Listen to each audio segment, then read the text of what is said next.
a cool variation of a Kata Jime. And what I'm going to do is eventually I'm going to whip him over and go through this area here with my head. You'll see what I'm talking about in a minute.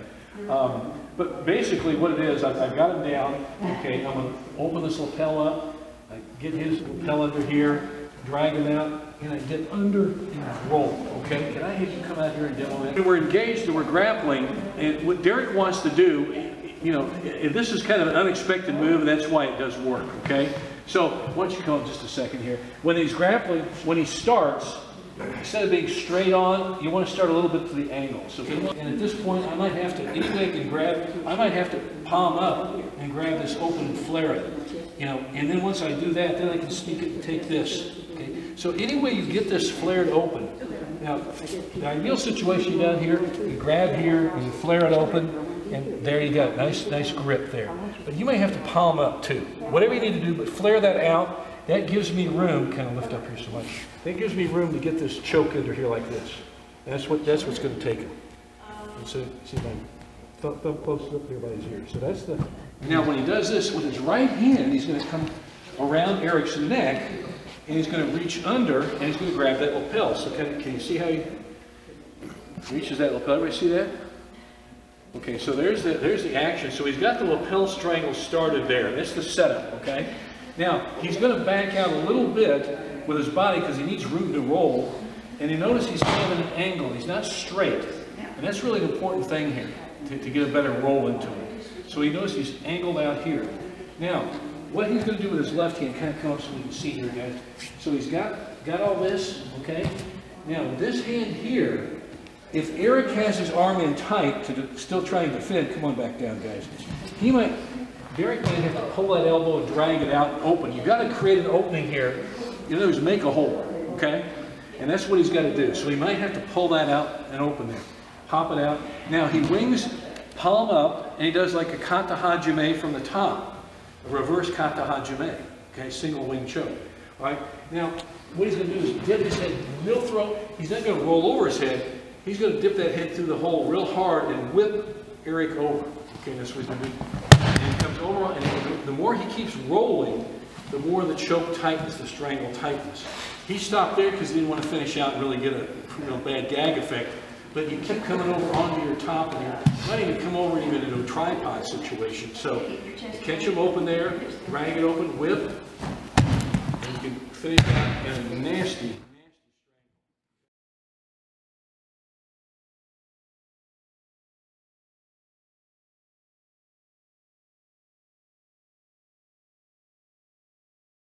And it looks like like a fake move or something. It's not. It really is the type of thing that catches a guy off guard.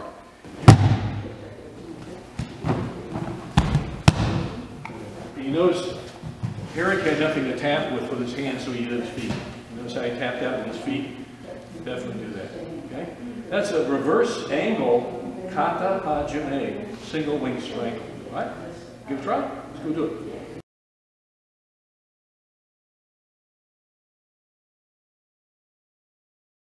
The deal. Here's a real active drill to get good at following through after you throw a guy, you want to transition to the ground into this reverse Kata Jime. It's a nice drill to do. So we'll do a spin and stretch here. But as soon as Derek's going to do a spin on Eric's going to come up on elbows and knees. Now we have options here. We can roll a nice little pelvic triangle, ju-jitsu, whatever. In this case, we just want to work on this move. We want to work on this reverse rolling single wing strangle. So how do we do these guys? Just, busy gapping. So spin. Come up. Now this one will work here. Okay? So you kind of get the idea. And let's do it again. Now watch. You're going to spin. Comes over. Okay. Reach. And now dip the head through. And finish up. Now what we're doing here is making this a real dynamic, a real active, a real kind of realistic thing, a functional way to practice this. So after you throw a guy and he's saved his bacon by turning out on elbows and knees, here's a good way to follow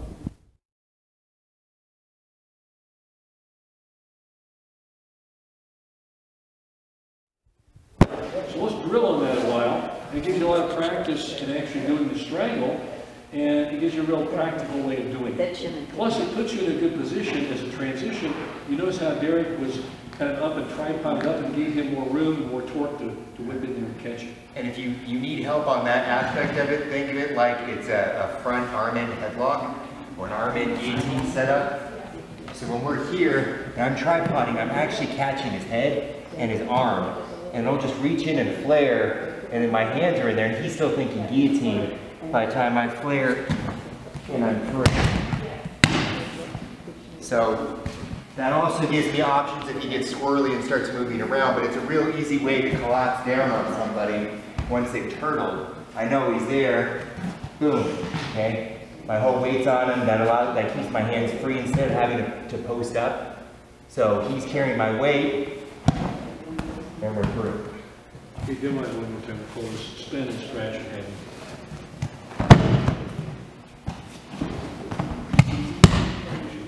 So there are a lot of finishers to that, from a throw as a transition. Here's one of them. You may like it, but it's a good way to practice this. So we're getting kind of double duty here. We're practicing the transition to a strangle in this case.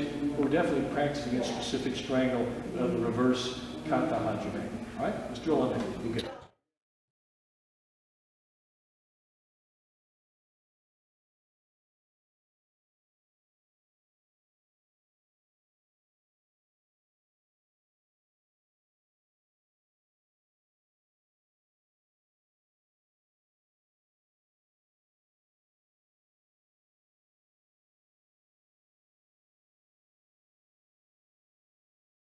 Okay, come on in, let's finish up with this. If you don't get the strangle, this is a nice way to get him on his back. It's a nice breakdown, it's a nice turnover, very active thing. So, say you've knocked him down and he's on elbows and knees, or you can start even from your elbows and knees, and you're trying to reverse Kata Jime, but say for some reason you didn't get it under his neck, it didn't work. But at least you turned him over, you can stick him with a nice pin. You can hold him down for time. Let's start from the bottom. So if it doesn't work from the strangling action, the choking action, you can always pin him. Say he's a tough guy. Well, he's just, okay, I can't. At least I'll stick him there and hold him for time. Then I got him an osaikomi, and he's on his back, and I'm winning, and he's looking at the lights up on the ceiling. And that's a good thing for me. Okay? Let's look at it one more time, guys. So, if it doesn't work as a strangle, we hope it does, but let's say for whatever reason it doesn't, finish with osaikomi, nice pinning technique. But anything you're going to finish into a nice roll here. Top, bottom, do it sideways, you can stay with a Munigatami type situation. You can kick over like Derek did into a Kate Shiho. You can finish north-south in a Kamishi hold. Pretty much any hold down is good from there. Just sticking. It's a great plan B if the strangle doesn't work. Okay? So again, you try to strangle, it doesn't work. You can stick it from the pin. One more time, just finish the pin. Just try to strangle, the guy resists it, somehow it doesn't work, right? Just finish up there, and there's your osaikomi. Okay? And just keep positioning, keep controlling position, whatever you need to do to maintain time hold. Okay? You got to choke out of it after all. All right. So let's finish with that, and we'll move on to other stuff. Okay?